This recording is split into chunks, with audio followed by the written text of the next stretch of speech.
ሰላም ቴክስት አታድርግልኝ አላልኩሽም እንዴ? ለምንድን ነው የፈለግሽኝ? እስቲ ጋሼ አንዴ ቁጭ በል። ከመቀመጥ በፊት ንገሪኝ፣ ምንድን ነው? እሺ ቁጭ በልና ንገራል። ይኸውልሽ ስለ ዳጣ ብቻ እንዳይሆን። ኧረ ጋሼ ዛሬ እንኳን ስለሱ አይደለም፣ ስለ ሌላ ጉዳይ ነው። እና ምንድን ነው?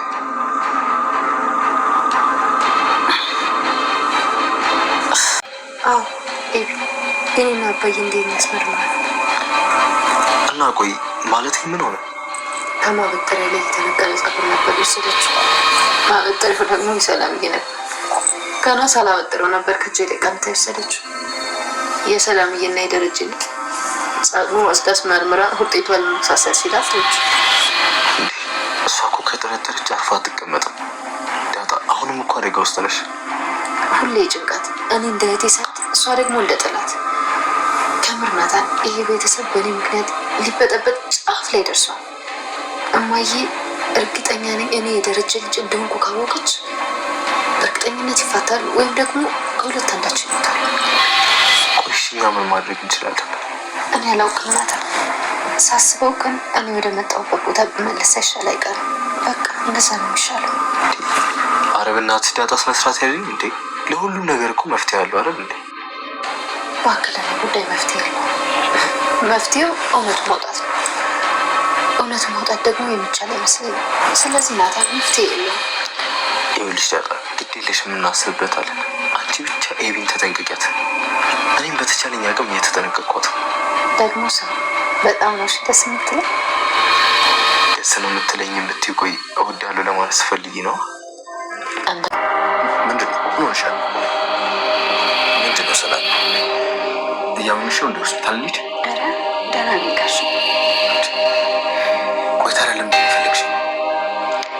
ጋሼ የልጅሽ አባት ማን እንደሆነ ንገሪኝ አላላችሁ? እና ልትነግሪኝ ነው? አዎ ጋሼ።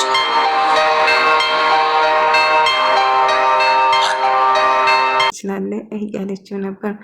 ወደ ተመልካዮች ሰላምዬ እንግዲህ ለደረጀ አባት የልጁ አባት ማን እንደሆነ ለተነግረው እንደምትፈልገው ስትነግረው ደረጀ ታዲያ ማን ነው ብሎ እጅግ በጣም ለመስማት ጓጉቶ ተጨንቀው ነበር። እናም እጅግን ተጓጓና ታዲያ ማን ነው ሰላም ንገሪኝ እባክሽን፣ የልጅ አባት ማን ነው ቤትን የደፈረ ብሎ ሳፋጥጣት ነበር ማለት ነው።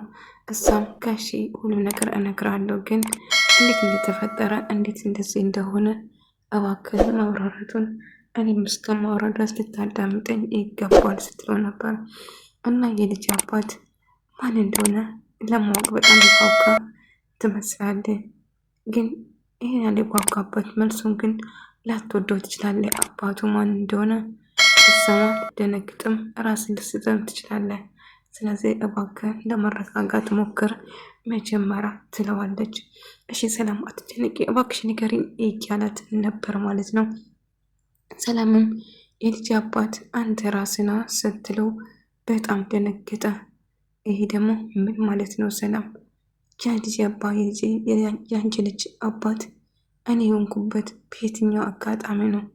በጭራሽ ላስታውሰው አልቻልኩም። ምን ተፈጥሮ ነው ብሎ ስጠይቃት እትዬ ዱባይ የሄደች ጊዜ በጣም ሰክረ መታ ነበር እና በሩ ሲከፍትልህ ከዛ በጣም ሰክረ ስለነበረ ማርቴ እያልኬ ስጠራኝ ነበር አለችው። ይህንን በጭራሽ ማመን አልችልም። ከዛ በጣም ሰክረም መኝታ ቤት ገብታ አልጋ ላይ ወድቀው ነበር። በእርግጥ እኔም ልጄ ጠፍታብኝ ስለቀረች ሌላ ልጅ መውለድ እፈልግ ስለነበረ እና በፍላጎቴ ነበር የተፈጠረው፣ ምክንያቱም ልጅ እፈልግ ነበር አለችው።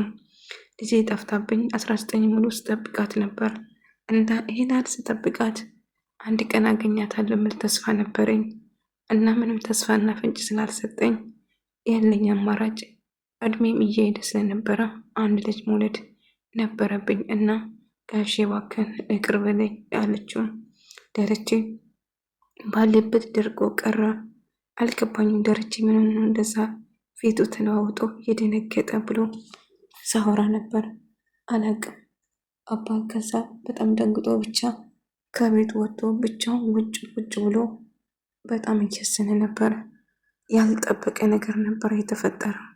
የሰላም ልጅ አባት ለማወቅ ሁሉም ሰው በጣም ጓጉተዋል እና የደረጀ ልጅ መሆኑን ሲሰማ ግን ያንተ ነው ብላ ጭራሹ የዳጣን እጅግ በጣም ሳሰላስልና ዳጣ ልጁ እንደሆነች ለማርታ ለመናገር ሳስብ ጭራሹ ድጋሚ ሁለተኛ ልጅ መረገዙ በኢየሱስ የሱ መሆኑ ሳቅ ማርታስ ምን ትለዋለች? ደሬ ምንድነው የሆንኩ ምን ተፈጠረ ብላ ስትጠይቀው ማርቲ ምንም ነገር አትጠይቅኝ ደህና ነኝ ከዚህ ሁሉ ብን ብዬ ቢጠፋ እመርጣለሁ የሚል ነበር። አልገባኝም ምን ተፈጥሮ ነው? ይመስለኛል የሆነ ነገርማ ተፈጥሯል። አባዬ በምክንያት አይደለም እንደዚህ ደነገጠ ስትል አብይ ትናገራለች። ከሰላም ጋር ስታወሩ ሰምቻቸዋለሁ። ከክፍሉ ምን እንዳወሩ በደንብ ባልሰማም ግን ሰላም ክፍል ከገባ በኋላ ነው አባዬ እንደዚህ ደነገጠ አለችው። አብይ አንቺ የማይመለከትሽ ነገር ውስጥ እየገባሽ ጣልቃ እየገባሽ ትዳራቸውን ለማፍረስ አትጥሪ እባክሽ። የማይወራና የሚወራው ለይተሽ ማወቅ አለብሽ። አንቺ እኮ ገና ሕፃን ነች፣ ውሃ ትበልጥሻለች በማለት ናታን እጅግ በጣም ይጮህና ይቆጣታል። እሷ ግን ቆይ እንዴት እንደዚህ ሊፈጠር ቻለ? ሰላም እባክሽን ቀልድሽ ነው እየቀለድኩ ነው በይኝ ይላታል። ጋሺ ምንም እየቀለድኩ አይደለም፣ የምቀለድ ቢሆን በዚህ ይቀለዳል እንዴ ስትለው ይህንን በፍጹም መቀበል አልችልም። እንግዲህ የምትወልጅበት ሌላ ቦታ ቤት ከዳጣ ጋር አከራይላቸውና እዛ ሄደሽ ትወልጃለሽ ይላታል። ዳጣ ስላለች ደስተኛ ነኝ እሺ ትለዋለች። ነገር ግን በጣም ድንጋጤ ውጦታል ማለት ነው። ምክንያቱም በጭራሽ ያልጠበቀ ነገር ነው የተፈጠረው። ጭራሹ የሰላም ልጅ ማን እንደሆነ በጋራ ሆኖ እጅግ በጣም በጉጉት ለመስማት ስጣበቅ ነበር። ነገር ግን ልጁ የእሱ መሆኑ ሲሰማ ልብ ድካም ቢኖርበት ጠጥ ብሎ እንደሚሞት እርግጠኛ ነበር። ምክንያቱም ያልጠበቀ ነበር። ሰላም ከማን እንዳረገዘች ከሁሉም በላይ ደረጀን በጣም ጓጉቶ ነበር የማን ልጅ እንደሆነ እና ያረገሽው ከማን ብሎ በተደጋጋሚ ሲጠይቋት ነበር። እሷም ስወልድ ነው የምናገረው ብላ ሳልትወልድ በፊት ለጋሼ ሁሉ ነገር ትነግረዋለች። እና ጋሼ እቅርብልኝ እባክህን፣ ሌላ አማራጭ አልነበረብኝም። በተደጋጋሚ ብዙዎች እየጠየቁ ነበር። ስለዚህ ያለኝ ይሄ ብቻ ነው። እውነት ያሉት ነገር ደረጀ ይህንን መቋቋም አልችልም በማለት እናደዳል። ይኸውልሽ አቤል ውሃ አንቺ እህቴ ነሽ። አባዬና እማዬ ሁሌ ከኛ ጋር አይኖሩም። አንድ ነገር ብፈጠር እኔና አንቺ መደጋገፍ አለብን እሺ ትላታለች። ግን ተፈጥሮ ነው ለምንድነው እንደዚህ ልትይ እያለቻት እናም በጣም ሶስት ሁሉም ሰውየው ነገር የሚፈጠር ብሎ መስሎት ነበር። እስቲ አስባቸውታል። ማርታ እንደ ሰራተኛ ሳይሆን እንደ ልጇ አይታ ቤቢ ሻወር እንዲሁም በጣም እየተንከባከበች የምትወዳት ከበኋላ ማርገዟ ስትሰማ እመኑን ልብ ድካማ ቀጥ ያረጋታል። ምክንያቱም ሰላም ከማን አረገዘች ተብሎ እየተወራ በነበረበት ሰዓት እንኳን ይህንን ጉድማ ማወቅ አለብኝ፣ አባቴ ለምን እንደዚህ ተቀያየረ፣ ምን ተፈጥሮ ነው፣ ይህን ነገርማ መድረስ አለብኝ ብላ ትወስናለች ማለት ነው። ውድ ተመልካቾች ነገር ግን ይህን ነገር ካለ ወጣጦ እኔ አብይ አይደለም፣ ይህን ነገርማ ማወቅ አለብኝ፣ በግድም ቢሆን መድረስ አለብኝ ብላ ትወስናለች። እና ሰላምን ለማናገር ስትሞክር አብይ እባክሽን ተይ፣ ምንም ነገር ለማወራሽ ነገር የለኝም ስትላት ምን እንደተፈጠረ ንገሪኝ እባክሽ ታን እያሰበች ነበረ። አርጁ ግን ስለሷ እያሰበ መቼ የኔ ትሆናለች በሚለው በብር እያበደ ነበር። ነገር ግን እሷ ለእሱ ምንም ቦታና ስሜት እንደሌላት ብትነግረውም እሱ ግን እሷን ከማፍቀር ወደኋላ እንደማይል እየነገረው ነበር። ግን ምን እየተፈጠረ ነው ብሎ እያስበ ነበር። አብይ መቼም ቢሆን እሱ ልትወደው አትችልም። ነገር ግን አንድ ቀን ትወደኛለች በሚለው ተስፋ ሁሌ እሷን ሲጠባበቅ ነበር። ነገር ግን እንደማይወዳትም ቢነግራቱም ግን አንድ ቀን ትወደኛለህ የሚል ስጋት ነበረው ማለት ነው።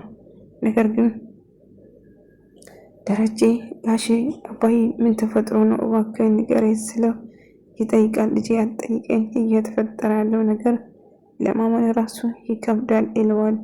ቆይ ምንድን ነው የተፈጠረ? ህይወቴን፣ ትዳሬን፣ ልጄን፣ ልጆቼን ማርታን የማጣ እየመሰለኝ ነው አለው። አይ አባዬ ለምንድነው እነሱን የምታጣቸው? እባክህ እንደዚህ አታስብ፣ በጭራሽ ይሄ ነገር ሊፈጠር አይችልም ብሎ ይነግሯል። አይ ናታን እኔ እያሳለፍኩ ያለው ነገር ለማመኑን በጣም ይከብደዋል እያለው ነበር። እና ምን ተፈጥሮ ነው ማርታ እኔ ላው ላይ እንደሞገትኩ ከሰማች ህይወቴ ማርታንን ማጣት እየመሰለኝ ነው። ማርታ በክብሯ የማትደራደር ሰው ነች። ነገር ግን ይሄ ነገር መፈጠሩ ተአምር ነው። ቢሆንም ምን ማድረግ እንዳለባቸው እያሰቡ ነበር ማለት ነው። እኔን አባቴ እኔን አይወደኝም፣ ላወራ አይፈልግም እያለች ነበር እና ወሬ ለመቀየር ስትሞክር ነበር ዳጣ። እሺ ቁጥሩን አምጪና እኔ ልደውል ስትለው አይ ሌላ ጊዜ አስታውቅሻለሁ፣ አባቴ እኮ እኔን አይወደኝም፣ ሌላ ጊዜ አስታውቅሻለሁ፣ ለአሁኑ ግን ይቅር እያለችው ነበር። ይሻልሻል? አዎ። ለምን? ቆይ አልገባኝም፣ ችግሩ ምንድን ነው ስትለው አይ እያለች በቃ ቁጥሩን ለመስጠት ምክንያት ትፈጥራለች። እኔ ምንሽ እማዬ ደረጀን በጣም ተወጃለሽ አይደለ እያለችው ስትነግረው ነበር። ይሄ ደግሞ ምን አይነት ጥያቄ ነው? ጌታ መጣሽ ይህን ጥያቄ እያለቻት ነበር። አይ ዝም ብዬ ነው እያለች ወሬውን ለማስቀየስ ወይም ደግሞ ለመቀየር እየሞከረችው ነበር። እና ደሬን በጣም እንደምትወደው ትነግረዋለች።